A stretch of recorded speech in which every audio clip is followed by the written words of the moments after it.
ஆண்டவராகிய இயேசு கிறிஸ்துவின் நாமத்தில் காலை வாழ்த்துக்கள். இன்றைய மன்னா: கர்த்தாவே, எதுவரைக்கும் என்னை மறந்திருப்பீர்? எதுவரைக்கும் உம்முடைய முகத்தை எனக்கு மறைப்பீர்? சங்கீதம் 13:1. இந்த அருமையான காலை வேளையிலே சங்கீதக்காரனாகிய தாவீது மிகவும் துக்கத்துடனே ஆண்டவரை பார்த்து கேட்குறாரு, அப்பா, உங்கள் முகம் எனக்கு ஏன்பா மறைக்கப்பட்டது? எது வரைக்கும் உங்களுடைய முகத்தை எனக்கு மறைச்சிருவீங்க? எது வரைக்கும் என்னை மறந்துருப்பீங்க அப்படின்னு சொல்லி கேட்குறாரு. 6 வசனம் தான் அந்த சங்கீதத்தில்.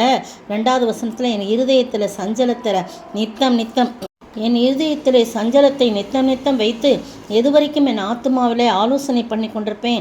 எதுவரைக்கும் என் சத்துரு என் மேல் தலை தூக்கும் உயர்த்துவான், என் மேலே தன்னை உயர்த்துவான்? என் தேவனாகிய கர்த்தாவே, நீர் நோக்கி பார்த்து எனக்கு செவி கொடுங்கப்பா. நான் மரண நித்திரை அடையாதபடி என் கண்களை தெளிவாக்குங்க. அவனை மேற்கொண்டுட்டேன் அப்படின்னு சொல்லி என் சத்துரு பகைவன் சொல்லாதபடிக்கும் நான் தள்ளாடுகிறதுனால் என் சத்துரு மகிழாதபடிக்கும் இப்படி செய்தரலும்ப்பா. என்னை நோக்கி பாருங்கள், உங்கள் முகத்தை மறைக்காதீங்கப்பா. நான் உடைய கிருபையின் மேலே தான் நம்பிக்கையாக இருக்கிறேன், வேறு எந்த நம்பிக்கையும் எனக்கு இல்லை.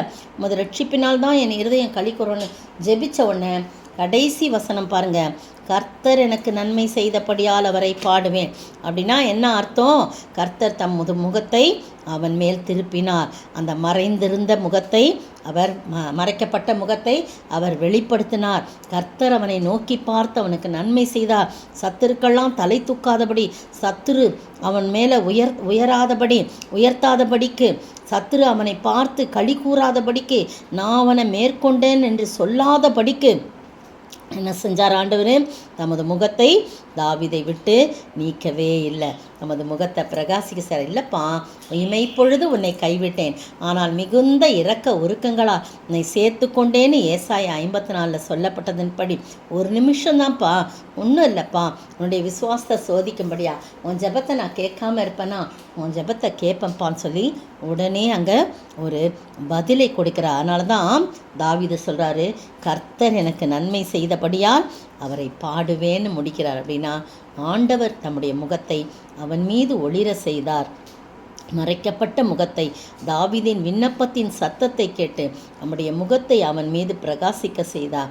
அது மட்டும் இல்லை, அவனை நினைத்தருளினார். அவனை மறக்காதபடி அவனை நினைத்தருளினான்.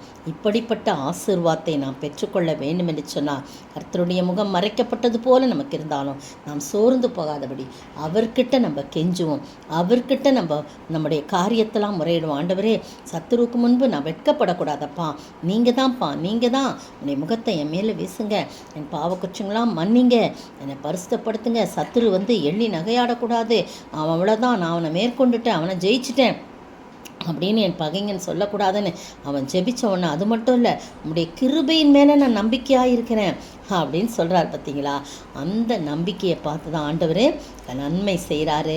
அதனால் நான் அவரை பாடுவேன் என்று சொல்லி துதிக்கிறான். நீங்களும் நானும் அப்படிப்பட்ட ஆசீர்வாதத்தை பெற்று வாழ ஆண்டவர் தாமே கிருபை செய்வாராக. ஆமேன். என்றைக்கும் மறைந்திருப்பீரோ? தூரத்தில் நின்று விடுவீரோ? பேதைகளை மறப்பீரோ? ஏழைகளை மறப்பீரோ? இயேசுவே மனமிரங்கும், இயேசுவே மனமிரங்கும். திக்கற்ற பிள்ளைகளுக்கு சகாய நிறையல்லவோ, எக்காலம் துணையவர்க்கு பக்கபலம் நீரே அல்லவோ. சோத்திரிக்கிற ஆண்டவரே, துதிக்கிற ராஜா, எப்படிப்பட்ட அருமையான பாடல் ஆண்டவரே.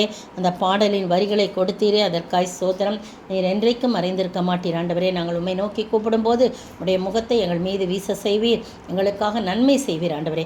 அப்படிப்பட்ட ஆசீர்வாதத்தை நாங்கள் பெற்று வாழ நீர் கிருபை செய்ய வேண்டும் என்று கர்த்தரும் மீட்பரும் ராஜாவுமாகிய இயேசு கிறிஸ்துவின் விலையேற பெற்ற நாமத்தில் ஜெபிக்கிறேன் பிதாவே, ஆமேன். நேற்றைய பதில்: கேட்டுக்கு போகிற வாசல் விரிவும் வழி விசாலமாய் இருக்கிறது, அதன் வழியாய் பிரவேசிக்கிறவர்கள் அநேகர். மத்தேயு 7 வசனம் 13. இன்றைய கேள்வி: ஏசாயா தீர்க்கதரிசியினால் நிறைவேற்றப்பட்ட வசனம் எது? அதிகாரம் எது? ஏசாயா தீர்க்கதரிசியினால் நிறைவேற்றப்பட்ட தீர்க்க தரிசன வசனம் எது? என்ன அதிகாரம், என்ன வசனம்?